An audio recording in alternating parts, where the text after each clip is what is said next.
Selamat malam, Pak Siam sudah bersedia datang di Good Morning Indonesia dalam acara wawancara tentang Indonesia di mata seorang diaspora Australia. Nah, saya ingin menanyakan, Iya, sampai Pak. saat ini dibandingkan waktu kita masih di Indonesia, kira-kira bagaimana gambaran Indonesia yang ada sekarang dan perubahan-perubahan apa yang ada dan kenapa perubahan itu terjadi?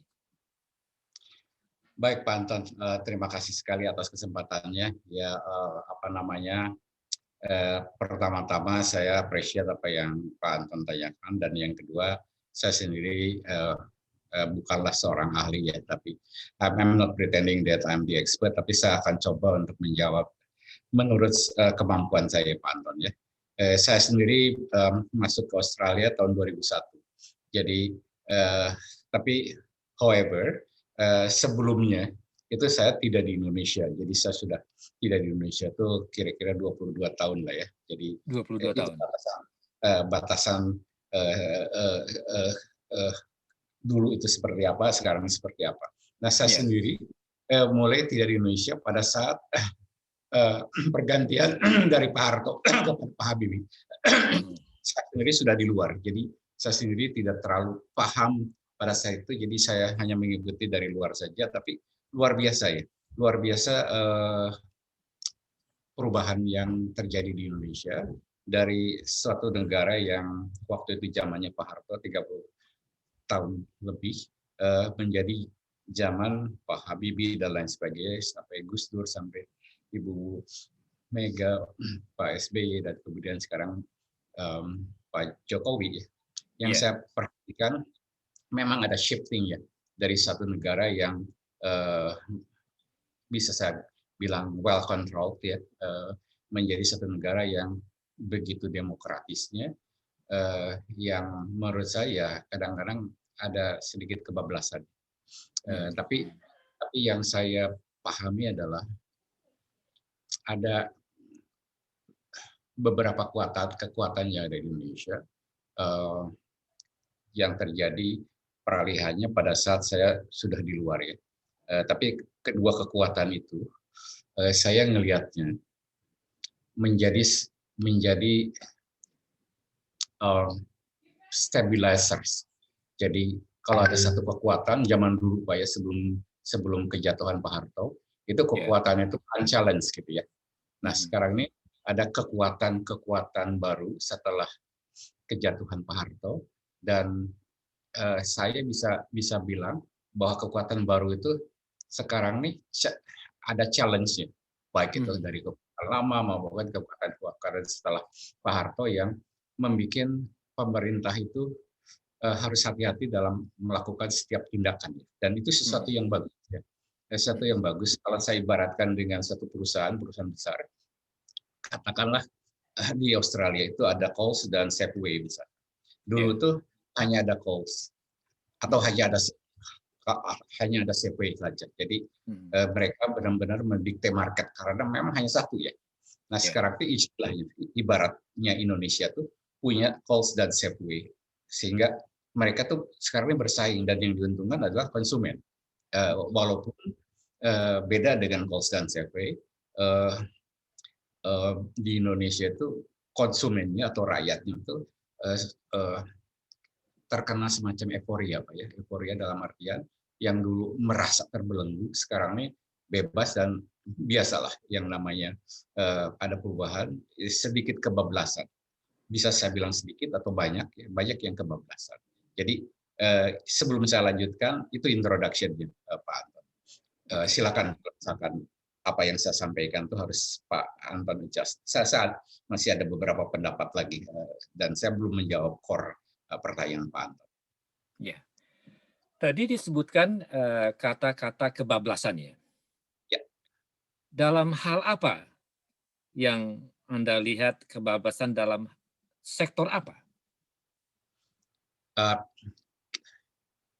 biasa Pak ya, kalau seandainya ada orang atau sekelompok orang merasa yang sebelumnya terkungkung misalkan ya, kemudian merasa dan mendapatkan kebebasan, eh, biasanya ada semacam pelampiasan yang justru di luar batas ya. Jadi dari satu negatif menjadi negatif yang lain. Itu sesuatu yang sangat lumrah dilakukan oleh mungkin orang-orang di setiap negara ya, yang merasa tadinya, misalkan saya tidak bermaksud untuk menjelekkan rezim yang dulu ya, tapi orang-orang yang merasa terkungkung dan sekarang ini bebas, dan kebebasan itu kadang-kadang agak di luar batas, dalam artian misalkan Pak ya, dalam kembali lagi ke perusahaan itu sudah melakukan yang terbaik gitu, tapi si customer-nya itu masih demanding terus, walaupun perusahaan itu sudah melakukan yang terbaik gitu. Tapi karena memang posisi si konsumen itu diuntungkan, dilindungi dan sebagainya, justru malah bisa justru merusak si perusahaannya sendiri. Contohnya misalkan Pak ya, sesuatu yang di Australia itu dengan gampangnya kalau kita beli sesuatu bisa dengan gampangnya di return, dikembalikan dan sebagainya. Dan untuk orang-orang yang mengerti itu, mereka tidak akan melakukan sesuatu yang gampang saja gitu. Beli sesuatu, nggak puas saya kembalikan. Nah, hal-hal seperti itu untuk orang-orang yang mengerti, mereka tahu kapan harus mereturn, kapan mereka harus accept aja.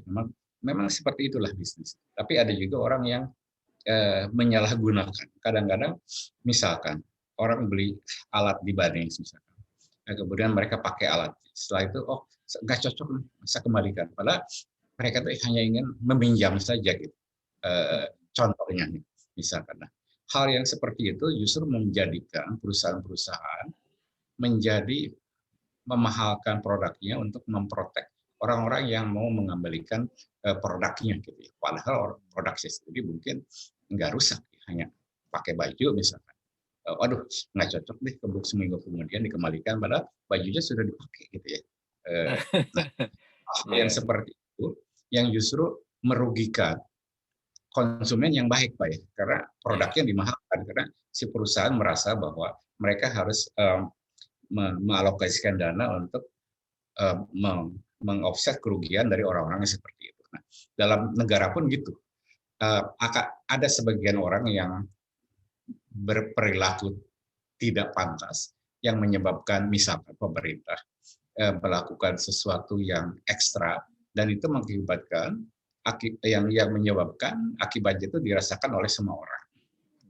Padahal negara itu hanya ingin membatasi orang-orang tertentu untuk tidak bergerak semau yang mereka lakukannya. Tapi bisa terjadi larangan itu berlaku bagi semua orang dan merepotkan orang yang sebetulnya tidak berniat untuk melakukan sesuatu yang negatif. Itu seperti pepatah orang kita Melayu Indonesia bilang bahwa karena setitik nila dan rusak susu sebelanga ya. Iya, betul. Kelakuan dari 1-2 orang akhirnya yang kena semuanya. Betul. Kira-kira apa yang penyebab? Ya, ini kan menyangkut kejujuran ya. Seperti Anda katakan tadi bahwa beli baju pas pakai 2 minggu kemudian dikembalikan lagi. Di mana letak masalahnya? Kira-kira kalau menurut? Ya, ada beberapa kelompok sih Pak ya. Ada kelompok yang genuinely tidak mengerti, bisa saya bilang genuinely stupid, mengira sesuatu yang baik itu salah, mengira sesuatu yang benar itu tidak baik. Ada yang genuinely memang mereka ya terbatas ya, nalar ya, sehingga melakukan sesuatu yang menurut mereka benar, tapi sebetulnya itu merugikan bagi semua. Tapi ada juga yang saya lihat yang tidak genuine, yang memang disetir untuk mengkompensate tindakan-tindakan yang merugikan sekelompok orang. Jadi maksud saya, khususnya di Indonesia ya, kalau seandainya seseorang, pemerintah apapun, pejabat ataupun siapapun, mau melakukan bersih-bersih misalkan, dan itu tentu saja ada pihak-pihak yang dirugikan karena melakukan bersih-bersih, melakukan pemberantasan korupsi, melakukan praktek-praktek yang merugikan rakyat karena ada beberapa pihak yang diberikan fasilitas yang seharusnya mereka tidak dapat. Banyak hal-hal yang terjadi di masa-masa lalu dan sekarang ini mau dibersihkan. Nah, untuk itu ada pihak-pihak yang sengaja dimobilize untuk melawan. Terkadang atau kebanyakan memang tidak kelihatan bahwa itu dimobilize, dan itu yang berbahaya. Ada gerakan-gerakan yang dimobilisir seolah-olah mewakili rakyat, padahal itu mau memberikan semacam warning kepada orang-orang yang mau memberantas kejahatan atau korupsi atau apa namanya, bahwa kamu jangan coba-coba melakukan ini. Kalau kamu melakukan ini, saya akan lawan dengan cara menghasut, ya. Dan itu lebih jelek dari orang yang tidak mengerti. Kalau orang yang tidak mengerti itu sekali mengerti mereka tidak akan melakukannya lagi. Yeah. Tapi orang yang menghasut bahwa ini salah, padahal menurut orang betul. Nah, sesuatu kebenaran yang terus-menerus dibilang salah, lama-lama orang akan percaya bahwa itu salah. Yeah. Jadi itu satu teori yang dari dulu, dan itu teori propaganda yang sangat ampuh, Pak, ya. Dan unfortunately di Indonesia itu teori semacam itu berhasil, Pak. Sesuatu yang benar, tapi terus-menerus dibilang bahwa itu salah. Lama-lama sedikit atau banyak orang-orang akan percaya bahwa yang benar itu salah, yang salah itu benar. Jadi itu yang bahaya, dan semakin banyak orang yang punya pemahaman bahwa itu salah padahal benar, semakin berbahaya satu negara. Yeah. Itu orang-orang yang mengerti itu harus jangan sampai tinggal diam, jangan sampai ada orang yang berbalik dari pengertiannya benar menjadi salah kemudian didiamkan, itu berbahaya. Ini tentu ada sangkut pautnya peranan dari media di Indonesia atau di masing-masing negara. Ya. Seberapa besar kira-kira ini akan berlangsung seperti ini, dan bagaimana untuk kedepannya kira-kira? Peran media ya mungkin udah Praja itu bukan media konvensional seperti zaman dulu, ya, seperti koran, televisi, radio dan sebagainya.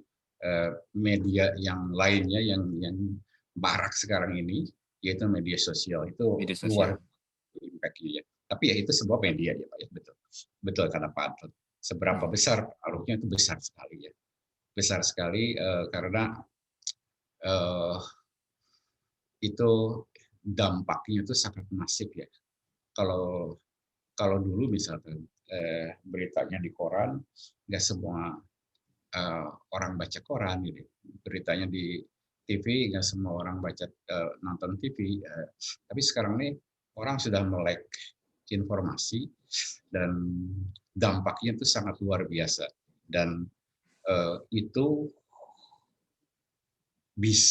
menurut saya hanya bisa dilawan dengan counter propaganda, ya. Kalau saya boleh bilang itu propaganda, ya. Counter attack, ya. Dan itu harus apa, ya? Apakah itu namanya buzzer atau apa, ya? Itu harus di counter attack karena banyak sekali informasi yang kalau hanya satu pihak saja itu akan sangat merusak kepercayaan publik terhadap satu institusi. Tapi institusi itu, apakah itu institusinya negara, kementerian, perusahaan dan sebagainya, harus melakukan counter information, bahwa bukan hanya reaktif, ya. Ada berita mengenai A jelek kemudian dibilang A bagus, bukan hanya itu aja, tapi lebih ke proaktif. Sebelum si A itu diberitakan jelek, sudah ada berita proaktif bahwa A itu bagus, ya. Jadi kita tidak bisa membatasi media karena mereka benar-benar bisa dipakai oleh semua orang. Saya melihat tindakan-tindakan undang-undang ITE yang katanya pasal karet itu bisa jadi bumerang atau bisa jadi bagus gitu ya. Kalau ada orang yang mengatakan ini langsung oke, ini melanggar ITE 6 tahun penjara misalnya. Itu bisa bagus ya untuk memberikan efek jerah. Tapi bisa juga mencelakakan orang dengan alasan politik. Oh, kamu melanggar undang-undang ITE. Itu bisa dari dua sisi. Tapi kalau Pak saya ditanya bagaimana caranya supaya mengontrol media, ya nggak bisa dikontrol, tapi bisa dikontrol dengan counter information, ya. Bisa yang reaktif maupun yang lebih bagus lagi proaktif. Sebelum beritanya negatif, ada berita dulu. Begitu Pak. Menurut Profesor Ariel Haryanto, di Australia, masyarakat Australia tidak begitu percaya media sosial. Mereka masih percaya mainstream media, televisi, koran, tapi medsos, masyarakat di Australia tidak begitu mengambil terlalu serius. Ya. Kenapa? Saya lihat bahwa semua orang bisa bikin berita. Seperti kita lakukan ini sebenarnya kita bikin berita, tapi lebih jujur ya, kena wawancara. Tapi Betul. satu orang bisa bikin podcast sendiri ya. Dan bicara seperti di radio atau seperti menulis. Ya. Nah, seberapa jauh tanggung jawab pemerintah untuk membendung berita-berita bohong atau hoax ini, kalau menurut Pak Syam sendiri? Ya, betul Pak. Masyarakat Australia tentu saja berbeda dengan masyarakat Indonesia. Ya. Masyarakat Australia rata-rata sudah lebih sudah lebih mengerti mana yang hoax, mana yang nggak hoax. Tapi unfortunately di Indonesia wawasan sebagian besar rakyat Indonesia itu belum punya kemampuan, bukan hanya berarti pendidikannya rendah atau apa ya, belum punya kemampuan untuk menyerap bahwa ini hoax. Saya sering sekali di WA group sampai beberapa kali ada berita hoax diberitakan lagi, kemudian itu kadang-kadang ada berita yang 3-4 tahun yang lalu dimunculkan lagi. Kemudian ada teman yang bilang, oh ini kan hoax, ini kan udah tahun ya. Itu sering kejadian ya. Dan satu itu, dan yang kedua, yang lainnya adalah tidak ada semacam social punishment ya bagi masyarakat Indonesia. Mereka munculin hoax seperti biasa aja gitu. Ditegur paling-paling minta maaf gitu ya. Kadang-kadang setelah dikasih tahu bahwa itu hoax, diam aja gitu. Kemudian muncul lagi. Jadi nggak ada semacam social punishment bahwa ini orang gimana sih masukin berita-berita hoax terus gitu ya. Nah di Australia itu beda gitu ya. Kalau orang mencarikan sesuatu yang salah, misalkan mereka malu ya. Nah itu mungkin budaya yang belum sampai di kita. Dan udah kembali lagi undang-undang ITE itu sudah betul bagi mereka yang menyebarkan hoax itu bisa terkena undang-undang itu. Tapi ada satu perbedaan ya, pengertian bahwa sesuatu yang untuk internal misalkan ya, kebohongan misalkan, tapi hanya untuk internal. Kemudian ada pihak lain yang menyebarkan kebohongan itu. Nah, yang belum dimengerti adalah pada saat kesalahan itu dilakukan secara internal, menurut saya itu nggak apa-apa karena internal gitu kan. Tapi begitu kesalahan itu atau penghinaan atau apapun disebarkan oleh si X misalkan, seharusnya yang kena itu bukan yang menghina atau melakukan kesalahan itu, si X sendiri yang menyebabkan itu jadi tersebar gitu ya. Jadi pengertian itu harus benar-benar dipahami orang Indonesia. Mentang-mentang si A bilang bahwa si B jelek misalkan. Nah, si C kalau seandainya memberitakan si A itu mengatakan si B jelek, C membukanya di di dunia maya, menurut saya si C lah yang salah, bukan si A yang mengatakan si B jelek, karena si A mengatakan si B jelek itu kepada si C hanya hanya untuk internal saja. Ya, jadi itu yang harus dimengerti, bahwa bukan si A yang mengatakan si B jelek kemudian jadi korban, tapi si C lah yang menyebarkan berita bahwa si A, si B itu jelek kata si A. Jadi itu yang mungkin harus dimengerti juga oleh orang-orang kita. Tapi ini bukan hanya terjadi di Indonesia, seperti di Amerika pun itu terjadi. Apa Iya, yang Pak. terjadi itu sulit sekali untuk dikontrol. Ya, Seperti Pak Siap tadi katakan bahwa betul ya, sulit sekali untuk dikontrol dan hampir tidak mungkin ya. Tinggal ya, masyarakatnya sekarang, ya, tindakan apa, sikap dari masyarakat itu sendiri. ya. Dan kelihatannya Pak Siap kita harus sampai di sini, dan kita akan sambung lagi dalam Boleh, acara seperti untuk berikutnya. Terima boleh, Pak. kasih Pak Siap dan selamat malam. Selamat malam, Pak.